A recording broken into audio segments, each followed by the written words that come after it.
ප්‍රසිද්ධියට හේතු කාරණා වෙච්ච කීපයක් තිබෙනවා. එයින් එක කාරණයක් තමයි විතුකොළිය සර්දාරාණී කියන මේ කලායතනය. තන හදා වඩා ජාතියට දන් දෙන පින්බර නිමේසේ පින්බර ඇසිල්ල පින්බර මොහොත. වන්නි හත්පත්තුව කියන්නේ කලාවේ රසගුලාව කලා නිකේතනයක්. සත්තකින්ම සත්කෝරලය මේ ජාතියට බත් දුන්නා පමණක් නොවේ සත්කෝරල සංස්කෘතිය සමග ආණ්ඩුකාරතුමා මේ විදිහට බද්ධ වීම හොඳයි.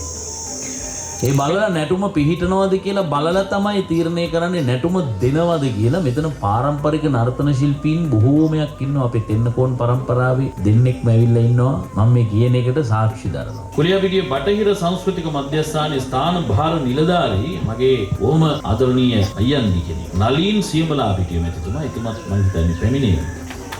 සර්දාරාණී කලායතනයේ වර්තමාන ගුරුගෙදර ඊට කලින් සර්දාරාණී රංගායතනයේ සර්දාරාණී කලායතනයේ සර්දාරාණී නාට්‍ය කලා සංගමයේ ආරම්භය. එතෙන් සිට මේ සංකල්පය අපේ සර්දාරාණී ෆැමිලි කියලා WhatsApp group එකක් තියෙනවා. ඒ group එකේ දීර්ඝ විස්තරයක් දාලා මම මගේ සහෝදරයෝ දෙදෙනා සහ සහෝදරිය ඉන්න WhatsApp group එකේ දීර්ඝ විස්තරයක් දාලා මෙන්න මේ වගේ වැඩසටහනක් මගේ හිතේ තියෙනවා. මේක අපිට ක්‍රියාත්මක කරගන්න පුළුවන් වෙයිද? හැබැයි හීනයක් තමයි කියලාත් මම ඒකේ යටින් දැම්මා. ඒ හීනේ හැබැයි වෙන දවස් තමයි මේ අද දවසේ. ඉතින් ඒ මැසේජ් එකට ඉස්සරලාම ඒ අවස්ථාවේදී නිතරම කමෙන්ට් කරන කෙනා තමයි රිප්ලයි කරන කෙනා තමයි මගේ සහෝදරිය අක්කා. එතුමිය ඉස්සරලාම දාලා තිබ්බා මේක අපිට කරන්න පුළුවන් අපි කරමු කියලා. ඒ වගේම මගේ ආදරණීය බිරිඳ මම අර යටින් සිහිනයක් කියලා දාලා තිබ්බ එකට ඇත්තටම මේක සිහිනයක් කියන්න එපා බලාපොරොත්තුවක් කියලා තියාගන්න කිව්වා. ඇත්තටම මේක බලාපොරොත්තුවක් කියලා එදා ඉඳන් මම දැන් ගොඩාක් නර්තන පන්ති තියෙනවා. උපකාරක පන්ති කියලා සාමාන්‍ය පෙළට උසස් පෙළට ළමයි හැඩගස්වන පන්ති. හැබැයි මෙතන එහෙම උපකාරක පන්තියක් නෙමෙයි. මෙතන නර්තනයේ හදාරන සියලුම දෙනාට සැබෑ ගුරුකුල අත්දැකීම ලබා ගන්න පුළුවන්.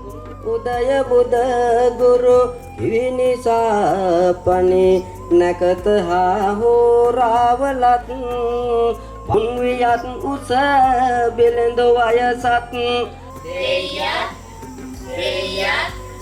තම් සේ ඉත සේ ඉත සේ ඉත සේ තම් සේ තක සේ තක සේ තක සේ සේ තක සේ තක සේ තක සේ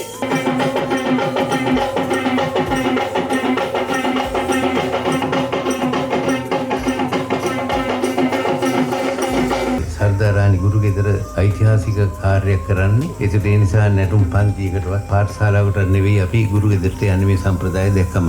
ඉතින් ඒ නිසා මම ආශිර්වාද කරනවා මේ සම්ප්‍රදායෙන් අපි දැක්කා සම්ප්‍රදායෙන් ඉදිරියට අපි දැක්කා ඉදිරිය හරිම වැදගත්. සම්ප්‍රදාය ඉතිහාසයත් අපිට දකින්න අවස්ථාවක් සැලසුණා. ඉතින් ඒ නිසා මේ පවුලේ සහෝදර සහෝදරියන් එකතු වෙලා කරපු කාර්යය තාමත් මහඟු වැඩක්, මහඟු කාර්යයක්. අපේ ජන සංස්කෘතියේ මුදුන් මුල් ස්පර්ශ කරන ආකාරයට ඔබේ දරු පරපුර මේ අසල්වාසී ගම්වාසී මේ නර්තනය හදාරන දරු පරපුර අක්මුල් විහිදාගෙන අපේ සංස්කෘතික පෝෂණය සඳහා මහා දායකත්වයක් එකතු කරනවා.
කලාව කියන සංකල්පයට ඊටාම සාධාරණයක් කරපු චරිතයක්. අපි කියවලා තියෙන අපි දකින හැටියට. මේ කාර්යය තාම වැදගත් කාර්යයක්. ඔබතුමාගේ ඉන්විටේෂන් එකේ මම දැකේ කාලීන සංකල්පයක් කියලා. හැබැයි මම මේක අර්ථ දක්වනවා කාලෝචිත සංකල්පයක්.